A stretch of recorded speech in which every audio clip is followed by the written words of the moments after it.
Morning, sister. This morning we're going to learn how to assess a patient. Assessment means to see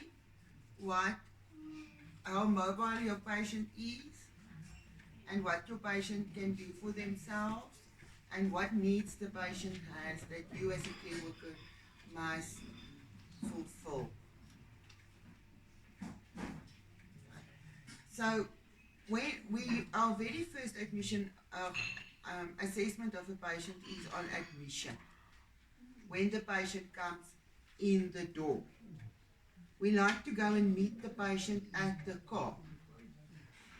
Because the minute we get to the car, we start assessing. What do we need to do assessment of a patient? We need our eyes, our nose, our mouth to ask the questions, and our hands to feel. So you are there and you are going to help the patient out of the car, not the family, because you need to start assessing what's happening here. Does the patient understand that you want him or her to get out of the car? Can the patient physically get out of the car? Can the patient walk? How does the patient walk? Does the patient need something to walk with? Is the patient being washed? That you can see and smell. Yeah. Has the mouth care been done? What language is the patient speaking? That is all things you see when getting the patient out of the car. Before the patient even entered the house. You can assess all these small things on a patient, and this tells you a couple of things about the need of the patient and the full risk of the patient, which is important in the elderly patients. Right? So we're going to assess the patient there. We're going to bring the patient in, and we are just going to talk to the patient a little bit. What is your name? How many children do you have? That is going to tell us the language that this patient speaks now. It's going to tell us how confused this patient is.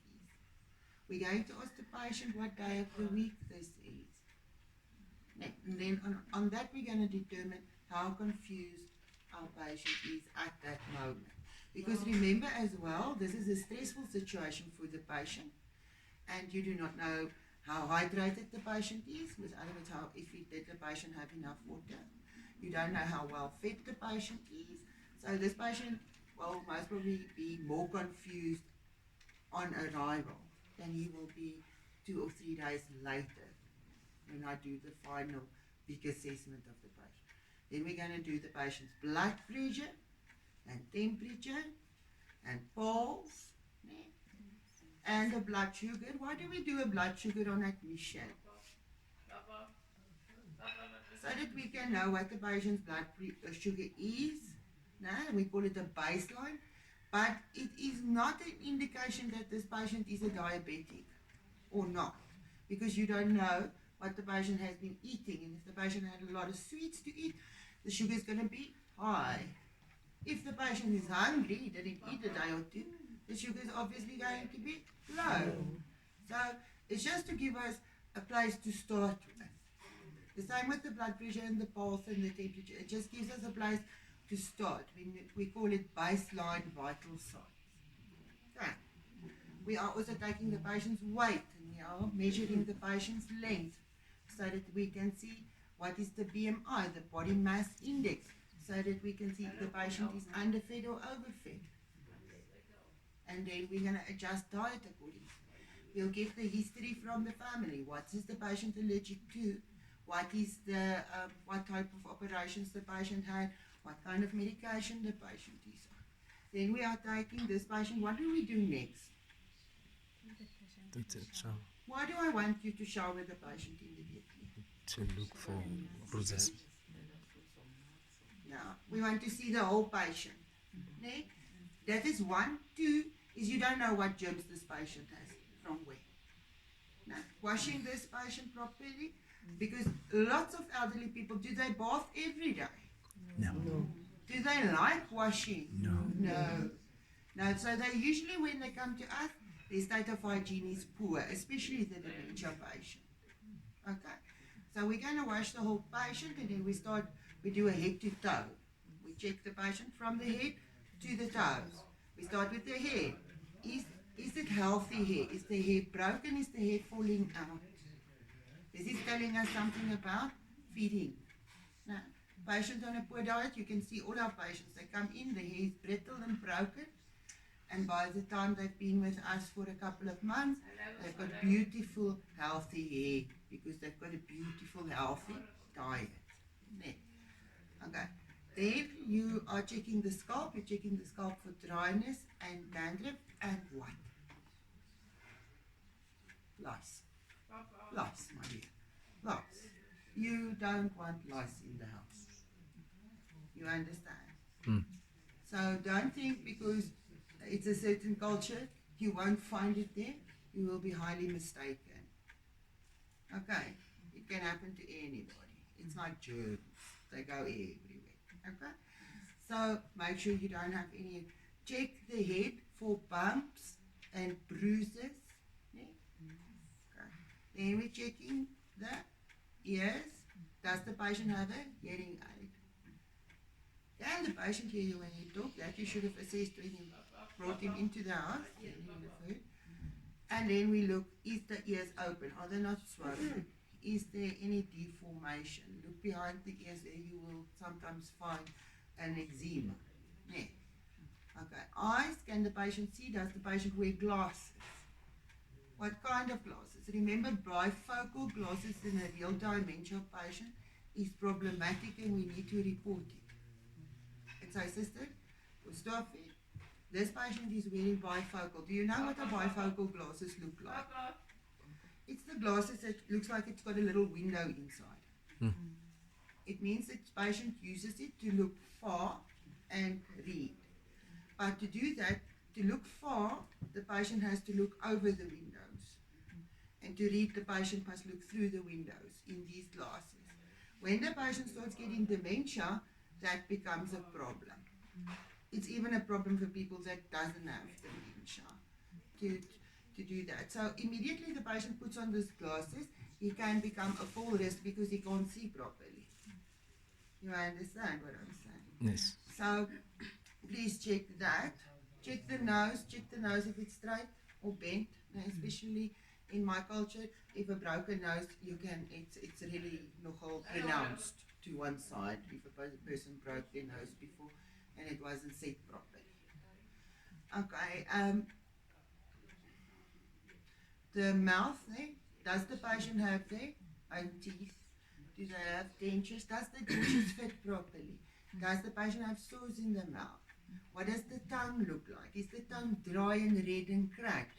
Is the tongue white with stuff on top? All those things you want to know. Then also what you want to know is, can the patient wash himself? So you are going to give the patient the face cloth and the soap and see what they do. And then we want, on the neck, what are we seeing on the neck? Lymph nodes, people. Lymph nodes are found in the neck. No? Down there. Yeah, and beneath the arms. In the elbows, in the groin. You can find them behind the knees. All these lymph nodes tells you there's an infection somewhere. If it's in the neck, please be aware that it might be TB. Yeah, it might be, it's not necessarily, it might be a sign of TB. So immediately you also want to report that because you don't want to give yourself and everybody around you TB. You understand? Yes. So please check. And then we can see mechanism of breathing in the neck. No? If the patient uses these muscles to breathe, we know that the patient is having difficulty in breathing. Check now, you're checking the shoulders. Are they equal? No? Is there any deformities? No? The arms, are they equal? Are the deformities? Check for operation marks. No? Because that's going to be an indication that there was a fracture somewhere. somehow, when. And that things also you want to know when. Ne? See, especially in the female patients, ne? Females tend to tear what we call the rotator cuff on the shoulder. It is the tendons that keeps the shoulder on the body. There are 5 of them. A good indication that this has been torn before is the patient can't lift their hands above their heads. You'll find a lot of your patients can't do this. A lot of your patients. So you want to see what they do with their arms, né? What they do with their hands. Check for deformities in the hands, the arthritis. Check the nails. Are they long? Do they have a fungal infection? Né? Now we're going to the chest. Check the breast. Are both of them there in a female patient, please? Né? So if one of them are missing, we're looking at the previous breast cancer, which can flare up again. So we need to be aware. Né? Are they equal? Are they soft? Men also tend to get breast cancer these days. So also check your men. Do they suddenly have breasts? Because that tells us a lot of things as well. Okay, check the ribs, check how the patient is breathing. Now, the intercostal muscles, these muscles between the ribs is called the intercostal muscles. Is the patient using them to breathe? Once again, we're looking at breathing difficulties. But it can also be indicated of a patient that's got into heart failure. Check the tummy, is the tummy soft? Ne? Ask the patient if they're having regular bowel actions, also ask the family. Remember, the patient cannot always remember. You will remember our patients that will have a bowel action in the morning and then come to you by 12 o'clock and tell you they didn't have a bowel action in 3 days. Because they have dementia, they forget. Check the back for operation scars. Remember, patients with back operations, the gait is the way the patient walks, might be in part. So you want to check the back if the patient doesn't have any back operations, and if there's certain things you need to do when the patient had a back some of the back operations, the patient needs to do special exercises or get physiotherapy. Check the bums. Yeah?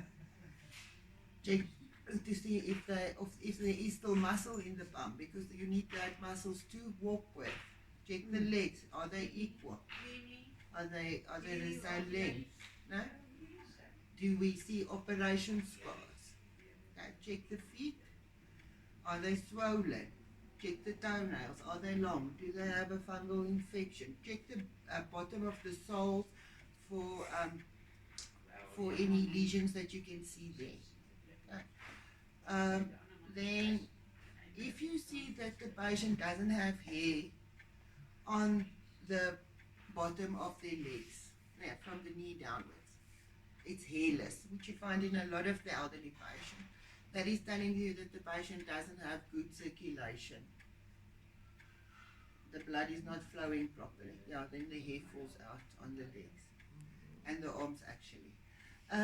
So you check all those things and you write down the abnormalities. It's nice to have a piece of paper and a pen, and as you see stuff you write. Please, where are we checking for pressure sores? Where are we checking pressure sores? On the ears. On the ears, on the back of the head, on the spine. Remember, some of them are so thin, they've got the pressure sores on the spine, on the hips, on the sacrum, where? Elbows. Elbows, it's usually a mobile patient, and then between the knees, guys, between the knees, that one is mostly missed. Okay, patient missed in bed on the side without a pillow between the knees, you will find a pressure sore there, especially with the elderly patients, which are thin. Okay, ankles, inside and outside, and the heels and the toes sometimes. Check for pressure sores. Check where the bruises are, and because where a bruise is tells you something about the patient. If you find a patient and they've got bruises on the forearms, what is it telling you before you even start? Aggressive. Please know that, so that you can act accordingly. Because the family will tell you their parents is angels. soft-hearted and soft-spoken, but the body talks to us. Nee? If we find blue marks on the arms and even on the hands, note this patient boxes. Nee? Be vigilant. Don't upset this patient. Make very sure the patient understands what you want, and stay out of reach. We put the patient in a seated position in the shower because most dementia patients is going to start fighting us. That way you can stay out of reach of the blows as well. Okay. Thank you very much. Enjoy your day.